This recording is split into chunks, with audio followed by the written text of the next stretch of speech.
When somebody would force me to live with a single watch brand, it could be Longines. They have it all. Iconic models between fine dress watches, robust tools and sophisticated GMTs. Conquest, flagship, Zulu Time, Dolce Vita, lots of models for nearly every taste. And now they've created a new line of heritage Conquest models that follows the historic route into present days. Specs first. We now have a line of 7 different models available with 38 and 40mm case diameter.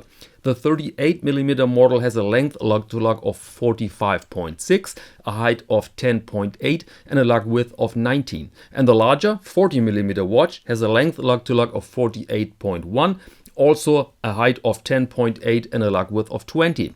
All watches come with the same caliber, the L888, which is a modified ETA A31L11, a decent machine with a beat rate of 25,200 and a power reserve of staggering 72 hours. And they all come with a sapphire crystal and a regular crown, which brings us to a water resistance of 50 meters. Prices start at 3,050 euros, including VAT, and the same amount in US dollars, but without VAT. Couldn't it be always that simple? The larger watches with 40mm case diameter are also available on a metal bracelet, which adds to the price. Very sorry, but there are too many variations, but it's about 150 euros more. So let's go into detail and to the first question. Did they alter the base design, the construction? Answer is no. On the left you see an older model, on the right one of these new watches. So all these iconic elements are there. Massive Dauphin hands in combination with complex indices. And all these elements here, the hands, the indices and the logo, create an exquisite look. This is in my eyes the main strength of the watch.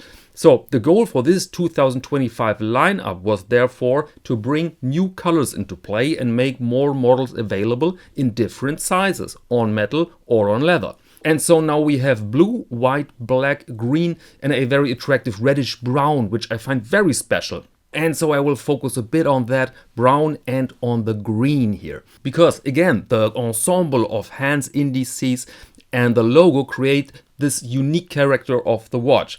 But all these elements need some contrasting colors and a contrasting dial finishing. Note that we have something very complex with a fine radial brushing and some facets between these indices. Very lively on the wrist. I've owned once the 40mm Conquest and there is a video here on the channel available with an in-depth review. And for me personally, the watch was too big, but I remember the striking impression of gold and black really well. Another iconic piece of watch jewelry is the Caseback with the characteristic metal made of 18 karat gold and ceramic. Very handsome, I must say, and a similar metal, by the way, you find on the flagship. So, all perfect? No. Like every watch, this piece has some small downsides. First, the crown. This might be my taste, but I always found the crown too chubby for the character of the watch. It looks a bit like something from the plumber's supply, which is not perfect in this context. Then the case, especially the lugs, also a bit chubby. When you see flagships from the 50s or 60s, you will notice a lost slim elegance with a clearly defined streamline. Here in modern times it looks a bit like a large over-polished watch. Let me know in the comments please if you find my criticism in this point too strict or justified. And the last little downside is the price. We're well above the 3K mark, which is close to Amiga and in absolute terms a lot of money. And I know it's capitalism and competition, but allow me one anecdote. About 8 years ago, I bought a Conquest on eBay during an auction. And I paid around, for the used piece without box and papers, I paid around 450 euros. Today this is outright painful to hear, isn't it?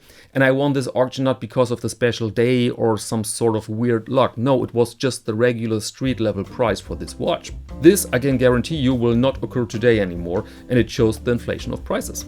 So, this was everything I wanted to share with you this time. Thank you very much and see you next Monday to Watch of the Week.